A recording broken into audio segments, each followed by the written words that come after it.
Hey, real fast. I was just getting ready to retire and I happened to go on and I saw a comment from my brother, Corey McCray.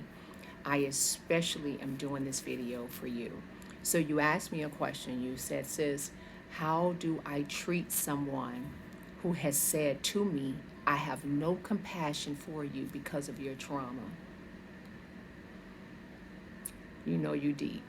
That's a really good question. So if you have that question, that means someone else have that question. I know that to be true because I had that question. How do I treat someone who says they ain't got no compassion for me because of everything I've gone through? Easy. You treat them like this by first understanding that if they made that comment to you, it's because they have not dealt with their trauma, right? Because you remind them of their unaddressed trauma, of all of their unaddressed issues. So dealing with you is a trigger for them, which is not a you issue, it's a their issue. So it doesn't matter if it's you, if it's Mr. Potato, if it's Miss Potato, whomever is in their space, once that person starts to do certain things or say certain things that triggers their unaddressed issues or trauma, it's going to spill over. And they can't have compassion for someone because they have yet to learn how to have compassion for themselves, right? So, how do you treat them? You don't.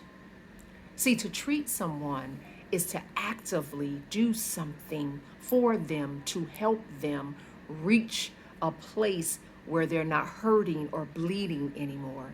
So when you think of treat, if my arm is hurting me and I go to the hospital and the doctor who's qualified and certified to treat me in this area, because it's going to be a different doctor. Not all doctors know how to treat this, right?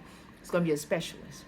So this specialist is going to treat this by giving attention and giving me what I need so that this doesn't hurt anymore. Stay with me, Corey. Okay? So it doesn't hurt anymore.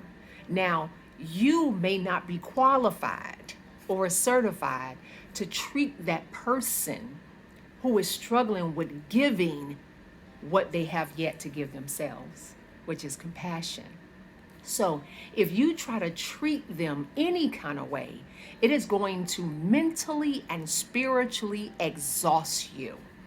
It's going to take you out because you're not equipped, qualified, or trained to treat that person in that area. So my answer to you, my dear brother, you don't. You allow them to be, and you send blessings out that can possibly meet them where they are to help them where they need to be helped.